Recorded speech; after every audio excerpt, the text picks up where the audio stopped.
नमस्कार, मैं Arjun Lal, assistant professor from government college Kishangarh. आज हम मार्केटिंग सब्जेक्ट के अंतर्गत मूल्य निर्धारण की प्रक्रिया के बारे में अध्ययन करेंगे। Process of price determination. विपणन प्रबंधकों का एक महत्वपूर्ण कार्य उत्पादों एवं सेवाओं का आधारभूत मूल्य यानी कि बेसिक प्राइस निर्धारित करना होता है। इसके लिए वे प्रत्यक्ष लागतों को आधार बनाते हैं एवं लाभों की पूर्ति या तो स्वैच्छिक प्रतिशत उसमें जोड़ देते हैं। तो सैद्धांतिक रूप से ये प्रक्रिया लाभ उत्पन्न करने वाली दिखाई देती है, परंतु इसमें उत्पाद बाजार से बाहर हो सकते हैं। यूसुफ मोहम्मद के अनुसार मूल्य निर्धारण की प्रक्रिया ऐसी होनी चाहिए जो कि प्रतिस्पर्धी मूल्यों को भी ध्यान में रखती हो एवं संयंत्र की उत्पादन क्षमता का वर्ष पर्यंत लाभ प्रदान कर सकती हो। तो मूल्य निर्धारण की प्रक्रिया को एक कदमों को इस रेखा चित्र की सहायता से स्पष्ट किया जा सकता है कि इसके अंतर्गत जो मुख्य रूप से जो पॉइंट्स आते हैं उसमें सबसे पहले बात करते हैं मूल्य निर्धारण की प्रक्रिया के बारे में।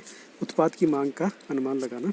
मूल्य निर्धारण की प्रक्रिया में सबसे पहला कदम उत्पाद की मांग का पूर्वानुमान लगाना होता है, विशेषतः नए उत्पाद के संबंध के अंतर्गत।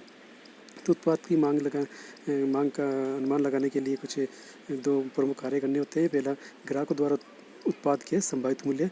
ये वे मूल्य होते हैं जिन्हें ग्राहक जाने या अनजाने में उचित समझते हैं। प्राय ये मूल्य ग्राहकों द्वारा एक ही मूल्य सीमा में बताए जाते हैं। नए उत्पाद के संबंध में ग्राहकों द्वारा बताई मूल्य सीमा के अंतर्गत किसी भी बिंदु पर मूल्य तय किया जाता है। नेक्स्ट जो दूसरा था, इसमें विभिन्न मूल्यों पर विक्रय अनुमान लगाना। या उत्पाद की मांग की लोच की जानकारी करना आवश्यक है।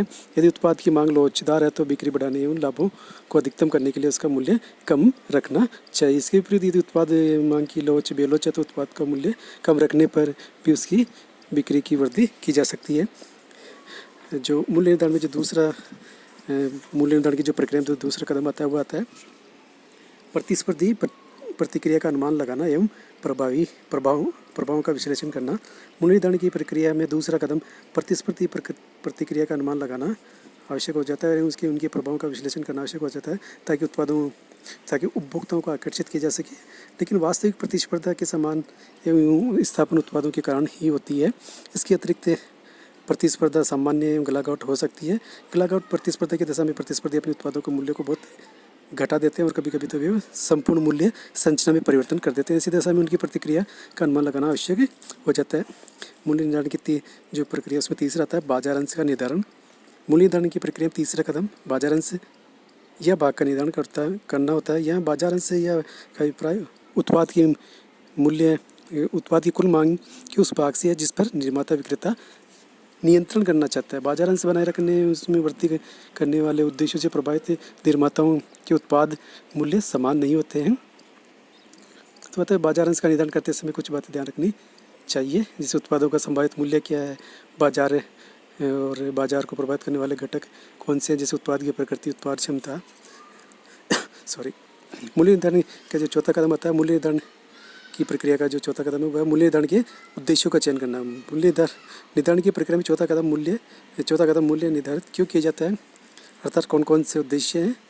तो इनका विस्तृत रूप से मूल्य निर्धारण के उद्देश्यों का बात करते हैं, तो फिर भी इनमें से कुछ होते हैं इसके अंतर्गत विनियोगों पर निर्धारित प्रतिस्पर्धा का सामना करना या रोकना, लाभों को अधिकतम करना, उत्पाद रेखा संवर्धन, बाजार प्रवेश, विक्रय मात्रा को अधिकतम रखना, बाजार भाग या अस्तित्व की रक्षा। उपयुक्त उद्देश्यों में से एक या अधिक उद्देश्य पूर्ति करने वाले उत्पाद मूल्य का चयन करना चाहिए, जैसे विक्रय पर आधारित प्रतिफल के उद्देश्य की पूर्ति हेतु विक्रय पर लाभ एक निश्चित दर से रूप में हो। नेक्स्ट जो कदम आता है मूल्य निर्धारण की प्रक्रिया में पाँचों है मूल्य नीति एवं रीति नीति का चुनाव। मूल्य निर्धारण की प्रक्रिया में पाँचों कदम मूल्य नीति एवं रीति नीति के चुनाव से संबंधित है। यह अनेक प्रकार की हो सकते हैं, जैसे एक मूल्य नीति, नेता मूल्य नीति, पूर्ण रेखा मूल्य नीति, प्रतियोगिता मिलन मूल्य नीति, ललचाने वाली मूल्य नीति या बाजार प्रवेशक मूल्य नीति रीति एवं बलायित होने वाली मूल्य रीति। एक नए उत्पाद के संबंध में मूल्य निर्धारण करते समय असामान्य मूल्य रीति, बाजार प्रवेश मूल्य नीति, नेता अनुकरण रीति में से किसी एक का चुनाव किया जा सकता है। प्रत्येक मूल्य नीति के गुण दोष होते हैं, इनका तुलनात्मक अध्ययन करके ही मूल्य नीति का चुनाव करना चाहिए। मूल्य निर्धारण की प्रक्रिया में छठा कदम आता है फर्म की विपणन नीतियों पर विचार करना। मूल्य निर्धारण की प्रक्रिया में छठे चरण में फर्म की विपणन नीतियों पर भी विचार किया जाता है, जो निम्नलिखित से संबंधित हो सकती है, जैसे उत्पाद नीतियाँ। उत्पाद नीतियों के अंतर्गत यह अध्ययन करना आवश्यक होता है कि उत्पाद टिकाऊ है या नाशवान है। उत्पादों के किन उपयोगों के लिए खरीदा या बेचा जा सकता है, उत्पादों के किन माध्यम से होते हुए उपभोक्ताओं तक पहुँचना है। तो इन जानकारियों का निर्धारण करने के पश्चात मूल्य निर्धारण करना सरल हो जाता है। नेक्स्ट आता है इसमें वितरण नीतियाँ। उत्पादों के वितरण माध्यम में संबंध में ये नीतियाँ क्या है, मध्यस्थों को प्रसारित करने हेतु बिक्री में रुचि लेने के लिए छूट या बट्टे की दर क्या होगी, ये जानकारी मूल्य निर्धारण में बड़ी सहायक होती है। तो क्योंकि फर्म द्वारा प्रत्यक्ष या अप्रत्यक्ष रूप से उपभोक्ता तक पहुँचाने का मूल्य भिन्न भिन्न होता है। नेक्स्ट आता है संवर्धन नीतियाँ। मूल्य उत्पाद मूल्य निर्धारण हेतु ये जानना भी आवश्यक है कि विक्रय संवर्धन पर किया जाने वाला व्यय कितना होगा, इसे कौन वहन करेगा, क्या इसे इस मूल्य में सम्मिलित किया जाएगा। मूल्य निर्धारण का 7वां चरण आता है विशिष्ट मूल्य का चुनाव करना। मूल्य निर्धारण प्रक्रिया में 7वें कदम में विशिष्ट मूल्य का चुनाव किया जाता है, लेकिन चुनाव करते समय पूर्व उद्देश्य और आवश्यकता को भी अनुसार मूल्य निर्धारण की विधियों में उचित एवं उपयुक्त विधि का चुनाव किया जा सकता है। नेक्स्ट आता है अनुगमन मूल्य फॉलोअप।